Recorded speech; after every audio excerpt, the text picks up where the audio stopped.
শ্ৰীকৃষ্ণ জন্মাষ্টমী উৎসৱ শ্ৰী শ্ৰী শিয়ালা বৈষ্ণৱ সত্ৰত উলহ মালহেৰে পালন কৰি অহা হৈছে।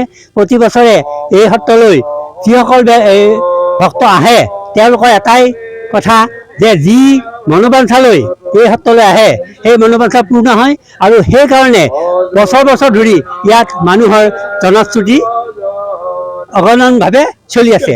ইয়াত ৰাতিপুৱাৰ পৰা কাৰ্যসূচী আছে আৰু দিনগুটীয়া কাৰ্যসূচীৰ পিছত গধূলি এই জন্মাষ্টমী উৎসৱৰ সামৰণি পৰিব। সত্ৰৰ ঐতিহ্য মণ্ডিত এখন দৰঙৰ ভিতৰত উল্লেখযোগ্য সত্ৰ।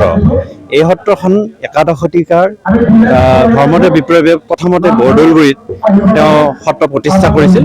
তাত কিবা অসুবিধা পোৱাৰ পিছত দিঘিৰ পৰা আকৌ পিছৰ পৰ্যায়ত সত্ৰ স্থাপন কৰিছিল। একেবাৰে শেষত আহি পেলাই ইয়াতে তেওঁ আশ্ৰমৰ সত্ৰ পাতি দেওমৰলৈ সত্ৰ স্থাপন কৰিলে।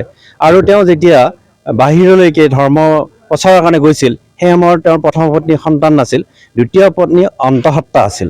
আৰু তেওঁ প্ৰথম পত্নীক কৈ গৈছিল যে মোৰ সন্তান জন্মিলে আপোনালোকে যত্ন ল'ব, মই যিহেতুকে ভাৰতৰ বিভিন্ন প্ৰান্তত ধৰ্ম প্ৰচাৰৰ কাৰণে ধৰ্ম গ্ৰহণৰ কাৰণে যাব লাগে। গতিকে তেওঁ ঘূৰি আহি খবৰ পালে যে তেওঁৰ সন্তান নহ'ল, এখন মাংসপিণ্ডই হ'ল।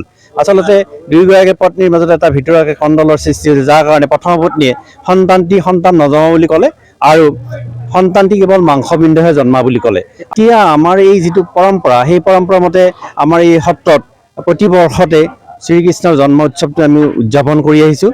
ইয়াত দৰঙৰ এটা বিশেষ উল্লেখযোগ্য অনুষ্ঠান হিচাপে গণ্য হৈছে, কাৰণ আমি দেখিছোঁ যে অকল দৰঙতে সীমাবদ্ধ হৈ থকা নাই, ভাৰতৰ বিভিন্ন প্ৰান্তলৈকে ইয়াৰ মানুহে আজিৰ দিনটোৰ কাৰণে অপেক্ষাত থাকে।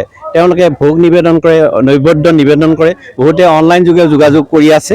আমি সেইকাৰণে বহুত শান্তি পাইছোঁ। ইয়াৰ মানুহৰ যিটো আস্থা ইয়াৰ প্ৰতি দিনক দিনে বৃদ্ধি পাইছে।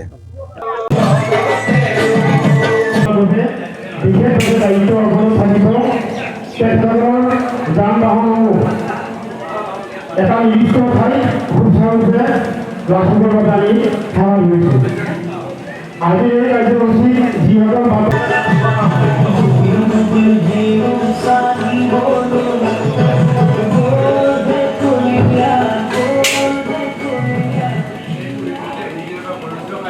শ্ৰীকৃষ্ণ জন্মাষ্টমী উৎসৱ উদযাপন উপলক্ষে যিসকল সন্মানীয় বাবা লোকগামী বিশেষভাৱে আজি ইয়াত সমাগত হোৱা আইমাতী বাবা আদৰণি জনাবৰ বাবে আমি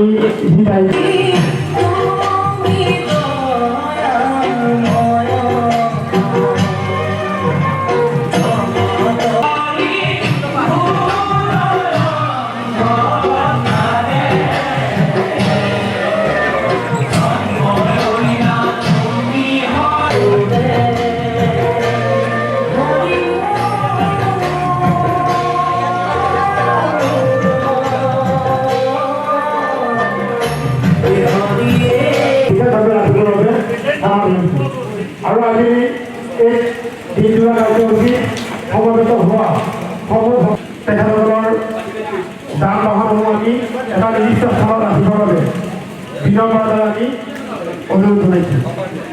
যিসকল